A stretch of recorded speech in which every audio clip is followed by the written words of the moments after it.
nobre deputado Wagner Montes, senhoras e senhores presidentes.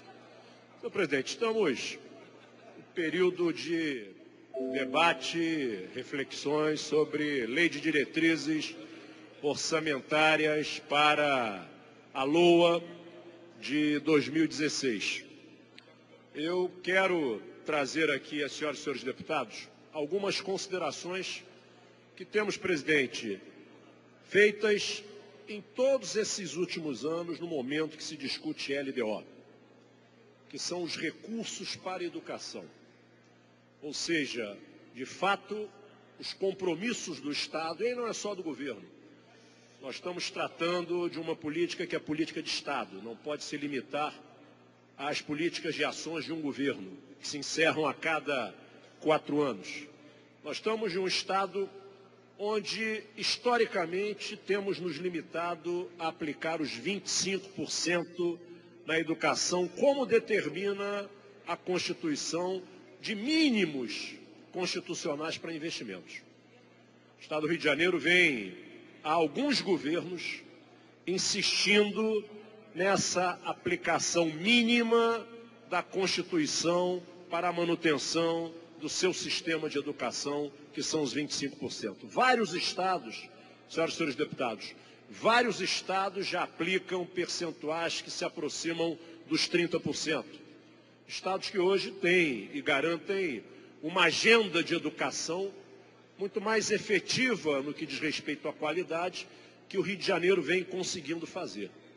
Temos problemas na FATEC. A FATEC não consegue expandir a sua oferta de curso médio profissionalizante, acaba se limitando na ação dos CVTs com as qualificações, projeto importante, mas que não substitui, na essência, os cursos de currículo integrado e concomitância de oferta ensino médio e ensino profissionalizante. A agenda de desenvolvimento do Estado do Rio de Janeiro, em todos os seus arranjos, em todas as regiões do Estado, é altamente dependente de uma formação de obra qualificada. Essa formação de obra que o Estado ainda não consegue oferecer, porque a agenda da FATEC, com o orçamento que tem, não consegue cumprir. Temos ainda um desafio enorme com a questão do processo da dupla escola, da escola de educação integral, que possa, de fato, formatar um projeto pedagógico, de fato, inclusivo na construção da cidadania. Enfim, senhor presidente, nós temos uma agenda a ser cumprida nas políticas de educação pública do Estado do Rio de Janeiro, há muito devida e que não comportam-se mais dentro dos limites dos 25%. Eu quero, nessa primeira reflexão, fazer um apelo às senhoras e senhores deputados, uma emenda que vamos insistir, vamos continuar insistindo, que é o aumento a cada ano de mais 1% nos investimentos de educação.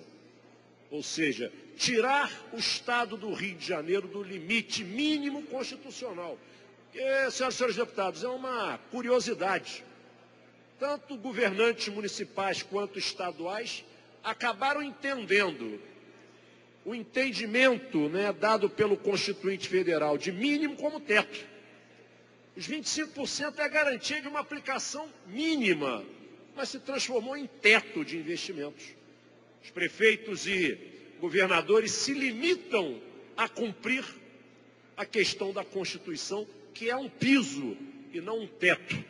Então, o apelo que eu faço aqui às senhoras e senhores deputados, que possamos, já nessa LDO, apresentar uma emenda. Eu já ofereço aqui a subscrição dos meus colegas, não só da Comissão de Educação, mas a todos, para que em 2016 possamos passar dos 25% para os 26% nos investimentos em educação do Rio de Janeiro.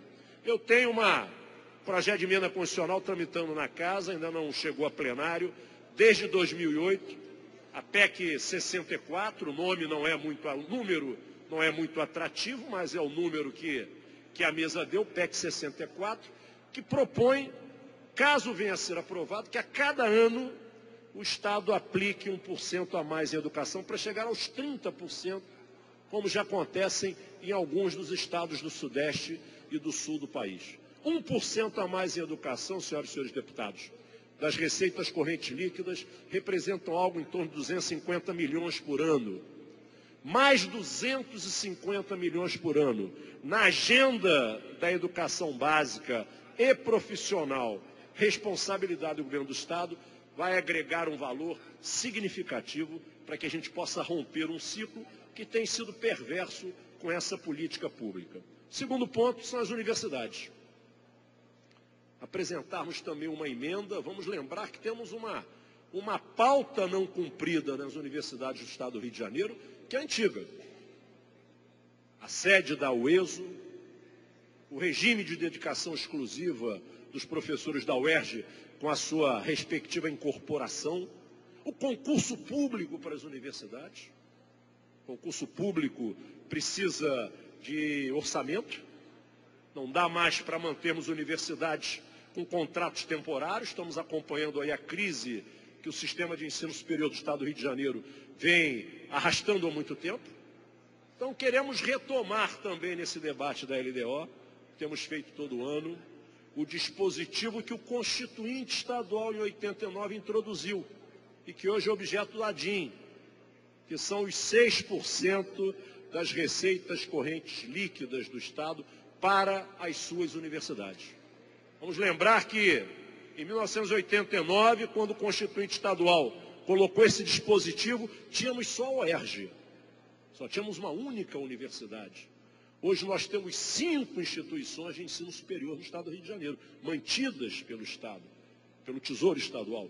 O UERJ, o ENF, o ESO, o CEDERJ e CCERJ, um programa fundamental, estratégico, que não dá mais, senhoras e senhores deputados, para que o tutor receba o salário com Bolsa FAPERJ. É inadmissível que o tutor na ponta dos polos do CEDERJ e CCERJ, que é uma garantia da presença do ensino superior público, gratuito, na modalidade de educação à distância, em todas as regiões do Estado do Rio de Janeiro, uma política fundamental e estratégica. É inadmissível que os tutores continuem recebendo uma bolsa, como se fosse uma bolsa estágio ou uma bolsa de pesquisa. É inadmissível. São professores presenciais no polo avançado do programa CEDERJ-CCERJ. Para isso precisamos de concurso público, para termos o professor com carreira nos polos do CEDERJ. Agora, para concurso público, precisamos de recursos. E colocar recursos em educação, precisamos carimbá-los. Então, o segundo ponto que eu trago também e ofereço aos meus colegas é insistirmos com uma emenda nessa LDO, e já concluindo, senhor presidente, com relação ao dispositivo constitucional, para que ele venha a vigorar no Estado do Rio de Janeiro, que é o investimento de 6% das receitas correntes líquidas nas nossas universidades. Só para ilustrar essa defesa, senhor presidente, se pegarmos o orçamento de 2015, orçamento que estamos executando agora, as universidades vão receber algo em torno de 1,3 bilhões, todas elas. 1,3 bilhões, que representa 3,6% das receitas correntes líquidas previstas no orçamento para esse exercício. Se aplicarmos os 6%, nós estaríamos garantindo mais 917 milhões para as nossas universidades, garantindo assim a política de Estado nas universidades, concurso público, campus da UESO, infraestrutura, laboratórios, pesquisa, inovação, enfim, tudo que um Estado precisa para o seu programa de desenvolvimento. Então, faço um apelo às senhoras e senhores deputados para que, nesse momento de debate de LDO 2016, que estabelece o rumo do orçamento do Estado, e é no orçamento que a gente vê o retrato das políticas públicas verdadeiras. Não adianta o parlamentar aqui defender uma política pública se não garanti-la na rubrica orçamentária. A realidade, o retrato é o orçamento, o retrato é o orçamento. Por isso eu faço um convite, um apelo para essas duas emendas. Muito obrigado, senhor presidente. Deputado Conte, eu vou